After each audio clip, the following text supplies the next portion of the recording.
아이고, 평생 가족들 먹여 살리느라 정말 정신없이 달려오셨죠. 근데 이제 좀 한숨 돌리려니까 뭐 투석을 해야 할 수도 있다, 좋아하던 과일도 마음대로 못 먹는다, 이런 얘기 들으면 정말 속상하잖아요. 그래서 오늘은요, 우리 몸의 소중한 정수기, 이 신장을 지키는 아주 간단한 비밀들을 한번 알아보겠습니다. 혹시 아침에 소변 보셨는데 거품이 유독 많아서 어제 좀 피곤했나 보다 하고 그냥 물 내리신 적 다들 한 번쯤 있으시죠? 오늘부터는요, 그 거품 절대 그냥 지나치시면 안 됩니다. 여러분의 신장이 보내는 아주 중요한 신호일 수 있거든요? 거기다 더 충격적인 게 뭔지 아세요? 몸에 좋다고 일부러 챙겨 먹었던 그 잡곡밥, 또 여름에 달고 살던 그 수박이요. 오히려 내 신장을 망가뜨리는 주범일 수 있다면 어떠실 것 같으세요? 정말 놀랍죠? 자, 오늘 이 놀라운 이야기들의 진실을 한번 제대로 파헤쳐 보겠습니다. 자, 첫 번째 비밀입니다. 바로 10분 아침 소변 확인법인데요. 거창한 게 아니라 그냥 내 화장실에서 잠시 탐정이 되어보는 거예요. 진짜 하나도 안 어려우니까 지금부터 귀 쫑긋 세우고 들어보세요. 방법은 보시는 것처럼 너무 간단합니다. 아침에 일어나서 소변을 보시고요. 여기서 제일 중요한 거, 물을 바로 내리지 마세요. 일단 그냥 두시고 평소처럼 세수하고 양치하고 머리도 감고 아침에 하시던 거 그대로 하세요. 그러다 보면 10분 금방 가거든요. 다 끝나고 나서 변기를 다시 한번 딱 확인하는 겁니다. 이때 뭘 봐야 하냐면요. 바로 거품이 계속 남아있는지를 보셔야 돼요. 소변 볼 때 힘 때문에 거품이 생기는 건 아주 자연스러운 현상이에요. 근데 문제는 10분이나 지났는데도 이 거품이 꺼지지 않고 그대로 남아있다? 이건 바로 단백뇨라는 강력한 신호일 수 있습니다. 우리 신장이라는 필터가 망가져서 몸에 꼭 필요한 단백질이 소변으로 줄줄 새어나오고 있다는 뜻이죠. 거품 말고도요, 소변색이 콜라처럼 너무 진하거나 뿌옇진 않은지, 양이 확 줄지는 않았는지, 아니면 냄새가 좀 역하게 변했는지, 이런 것들도 같이 살펴보시면 내 신장 상태를 더 잘 알 수 있습니다.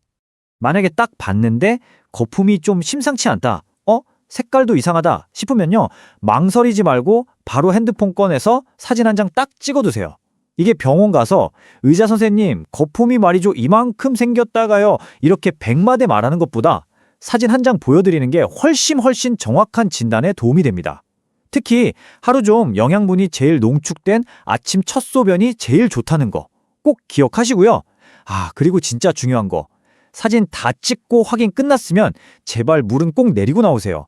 자, 이렇게 소변으로 뭔가 이상 신호를 발견했다면 이제 더 이상 괜찮겠지 하고 막연하게 걱정만 할 때가 아닙니다.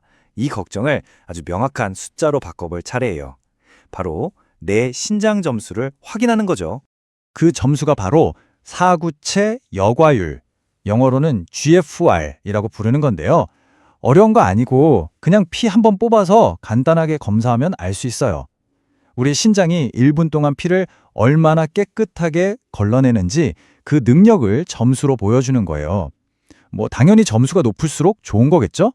여기 표를 한번 보세요. 내 GFR 점수가 어디쯤인지 바로 알 수 있죠. 90점이 넘으면 아주 건강한 거고요. 60점 아래로 내려가기 시작하면 이제부터는 정말 정신 바짝 차리고 관리를 시작해야 한다는 신호입니다. 특히 30점 미만이라면 오늘 뒤에서 말씀드릴 식단 관리가 정말 중요해집니다. 다행히 우리나라는 2년마다 국가건강검진으로 공짜로 해주잖아요. 그러니까 내 GFR 점수 아직 모르시면 이번에 꼭 확인해 보세요. 내 점수를 알아야 제대로 된 전략을 짤 수 있으니까요. 자, 내 점수까지 확인했다. 그럼 이제 뭘 해야 할까요? 좋은 거 챙겨 먹기 전에 지금 당장 내 신장을 망가뜨리고 있는 나쁜 습관부터 끊어내야 합니다. 밑 빠진 독에 물 붓기 하면 안 되잖아요. 일단 구멍부터 막는 게 순서입니다. 신장의 최대의 적, 첫 번째 주자는 바로 소금입니다. 특히 한국 사람이라면 피할 수 없는 이 뜨끈한 국물. 바로 여기에 어마어마한 나트륨이 숨어 있다는 게 문제죠. 몸에 짠 게 많이 들어오면 신장은 이 나트륨 농도를 맞추려고 정말 죽어라 일해야 합니다. 말 그대로 24시간 초과 근무를 하는 거예요. 그러니까 오늘부터 딱 한 가지만 약속해 보세요. 국이나 찌개 드실 때 숟가락은 잠시 내려놓고 젓가락으로 건더기만 건져 드시는 겁니다. 정말 이것만으로도 우리 신장이 훨씬 편해질 수 있어요. 그리고 두 번째, 우리가 너무 쉽게 생각하고 먹는 약, 바로 소염 진통제입니다. 무릎 아프다, 허리 아프다 할 때 많이들 드시는 이부프루펜, 나프록센 같은 약들이요. 이게 신장으로 가는 피해 양을 줄여서 신장에 엄청난 부담을 줄 수 있습니다. 그러니까 어떤 약이든 특히 오래 드셔야 할 때는 반드시 의사 선생님하고 먼저 상의하셔야 합니다. 자, 드디어 나왔습니다. 많은 분들이 에이 설마 하시는 바로 그 음식. 네, 건강의 대명사로 불리는 이 잡곡밥이요. 특정 상황에서는 오히려 신장에 독이 될 수 있습니다. 아니, 이게 대체 무슨 소리냐고요? 바로 칼륨이라는 성분 때문입니다. 잡곡에는 이 칼륨이 엄청 풍부한데요. 건강한 신장은 쓰고 남은 칼륨을 소변으로 싹 내보내지만 기능이 약해진 신장은 그 일을 제대로 못해요. 그럼 어떻게 될까요? 몸에 칼륨이 자꾸 쌓여서 고칼륨 혈증이 생기고 이게 심하면 심장을 먹게 할 수도 있는 무서운 병입니다. 그래서 아까 말씀드린 GFR 점수가 30점 미만인 분들은 잡곡밥 대신 차라리 흰쌀밥이 더 안전할 수 있다는 겁니다. 잡곡밥이랑 똑같은 이유로 조심해야 할 음식이 또 있습니다. 바로 여름 과일의 왕, 수박입니다. 수박도 칼륨이 어마어마하게 많아서요. 신장 기능이 떨어진 분들이 멋모르고 드셨다가는 정말 큰일 날 수 있습니다. 자, 이제 나쁜 습관들을 멈춰 세웠다면 이번엔 신장을 적극적으로 도와주고 회복을 시작하게 할 현명한 습관들을 하나씩 더해볼 차례입니다. 첫 번째는 바로 환기차입니다. 여기 인용문 보이시죠? 홍콩 대학병원에서 연구를 해봤더니 환기를 같이 쓴 환자 그룹이 신장 기능이 나빠지는 속도가 눈에 띄게 느려졌다는 결과가 나왔어요. 물론 이게 치료약은 아니지만 환기 한 10g 정도를 물에 넣고 연하게 끓여서 보리차처럼 드시면 분명 도움이 될 수 있습니다. 다음은 오메가3입니다. 아주 유명한 의학저널이죠. BNJ에 실린 연구 결과를 보면요. 해산물에서 얻은 오메가3를 많이 먹는 사람들은 만성신장병에 걸릴 위험이 8%나 낮았다고 합니다. 꼭 기억하세요. 신장은 결국 수많은 미세혈관 덩어리입니다. 혈관이 건강해야 신장도 건강한 거죠. 과일도 이제는 똑똑하게 골라 드셔야 합니다. 여기 보시는 것처럼 칼륨이 비교적 적은 사과나 블루베리 같은 건 좀 안전한 편이에요.